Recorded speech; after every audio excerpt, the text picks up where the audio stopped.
Pagkaing mula sa langit, ngayoy hain sa daigdig. Handog na kaibig-ibig, kailan may di masasaid. Pagkahai inilahad ng ialay si Isaac, ang korderong nagliligtas, ang mana ng nagsilikas. Pastor naming mapagmahal, kami iyong kaawaan, gawing dapat makinabang sa pagkaing iyong alay, hanggang langit ay makamtan.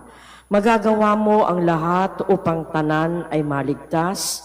Akayin mo sa iyong hapag, lahat kaming iyong alagad, sa buhay mong walang wakas.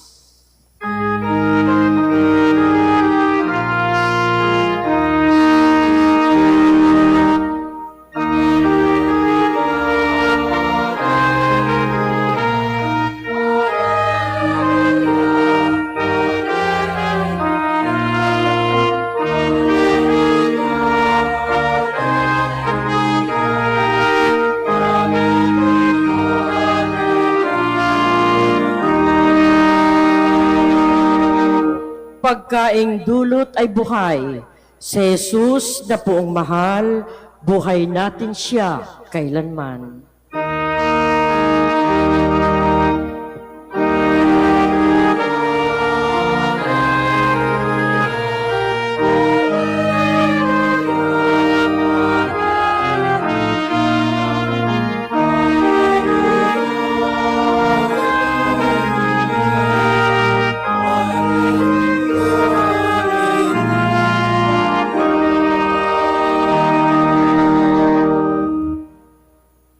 Sumainyo ang Panginoon. At sumaiyo rin. Ang mabuting balita ng Panginoon ayon kay San Juan. Papuri sa iyo, Panginoon.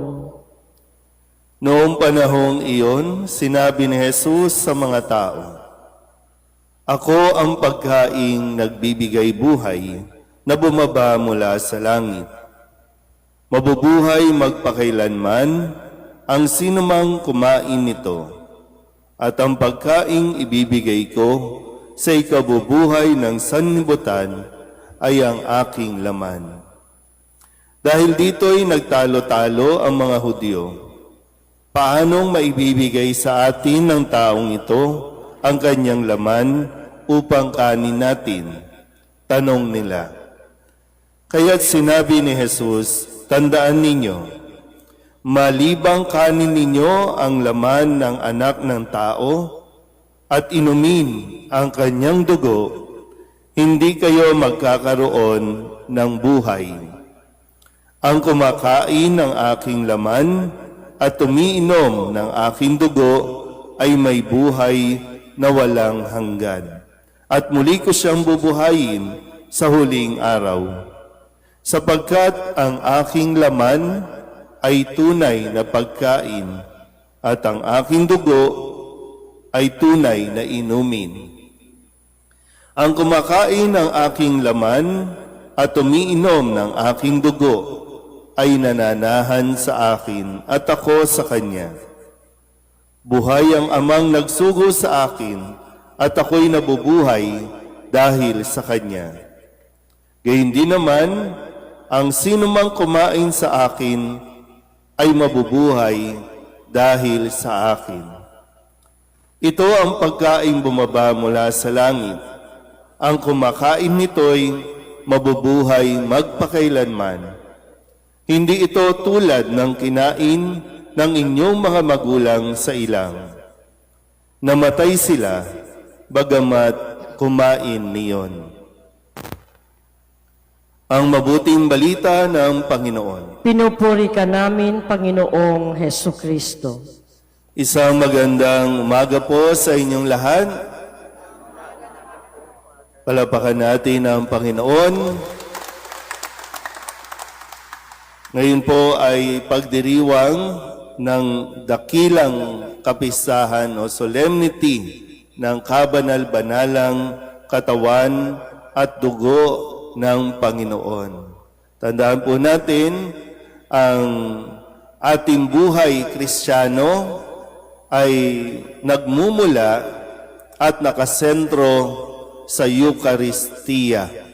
Sabi nga po, the center o the source, the center, and the summit of our Christian life ay nasa Eucharistia. At tandaan din natin, hindi tayo nabubuhay o hindi tayo mabubuhay kung wala ang Eucharistia.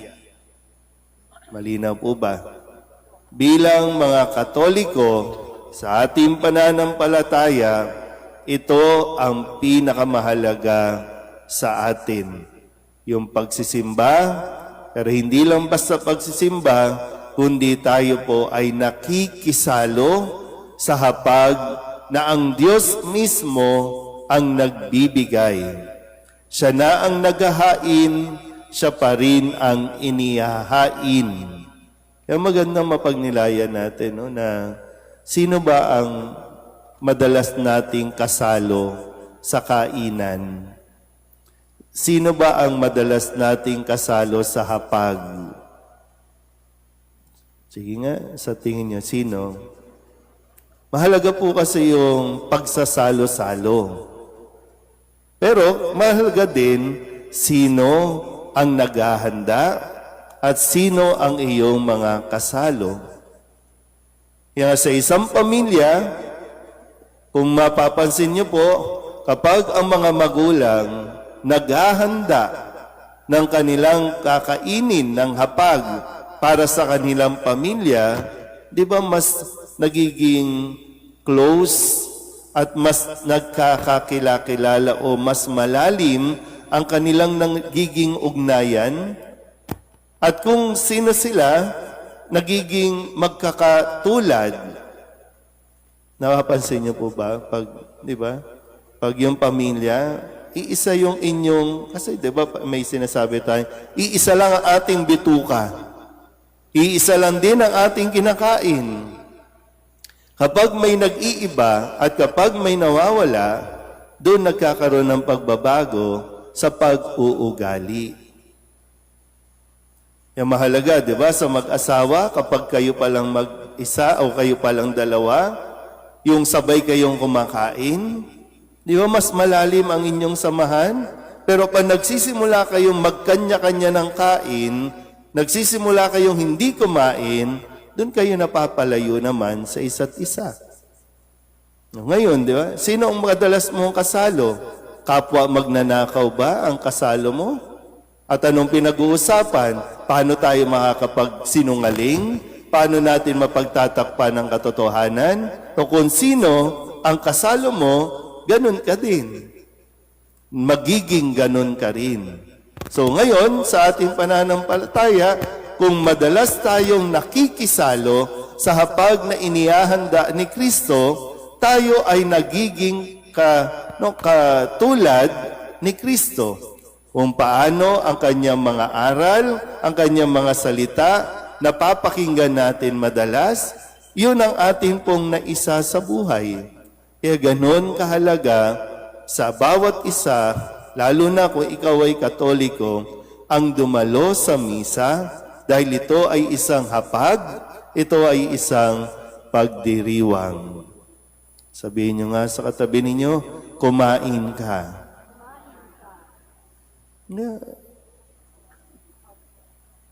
Yun nga lang, no? Kailangan din nating hingin, no? Sa Panginoon yung grasya na talagang makita natin yung kahalagahan ng pagdalo sa misa at makita natin yung tinatawag na real presence ng Panginoong Heso Kristo dito sa tinapay na atin pong ginagamit. No? Pag sinabing real presence, kung mapapansin niyo po, kapag ang pari nandun na sa altar, nagdarasal siya. Kahabang kayo ay nakaluhod, nagdarasal tayo sama-sama at inihiling natin na lukuban o lumukob ang banal na spirito sa tinapay na ito at pagkatapos nun, ito ay magiging real presence ng katawan at dugo ni Kristo. Kaya hindi na ito ordinaryo sa ating pananampalataya. Ngayon po, pwede pa. Kahit iwas-iwas ko pa ito, okay pa.